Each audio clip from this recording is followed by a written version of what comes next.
आप सबके प्रणाम। हम डॉक्टर अर्चना पांडे आज आपके सामने एगो भोजपुरी गीत लेके उपस्थित बानी। ई हमार स्वरचित गीत है। प्रस्तुत करतनी हिंदुस्तान के शान में। अच्छा लागी तो जरूर अपन फीडबैक देव। ली गीत सुनी। हमरी सुरतिया तू दिही त बिसारी हो, हमरी सुरतिया तू दिही त बिसारी हो। हमरो से पहिले बा देसवा हमार, सुना हो राजा जी। हम पहिले बा देसवा हमार, सुना हो राजा जी। पहिले बा देसवा हमार। सीमावा प धोखा जनी करे 3 फुटिया, सीमावा प धोखा जनी करे 3 फुटिया।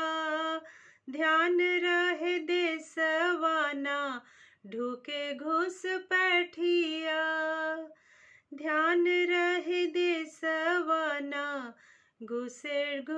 ढूके घुस पैठिया। फहरे तिरंगवा हमार, फहरे तिरंगवा हमार, सुना हो राजा जी। पहिले बा देसवा हमार, सुना हो राजा जी। पहिले बा देसवा हमार।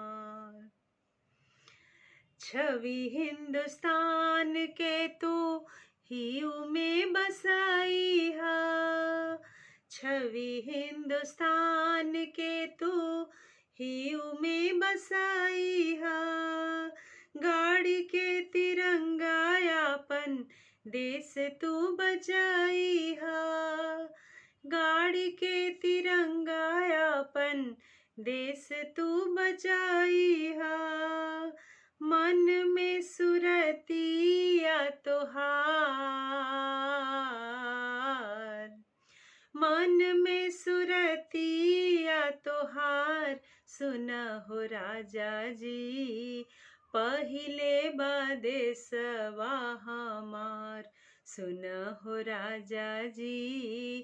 पहिले बा देसवा हमार, सुना हो राजा जी।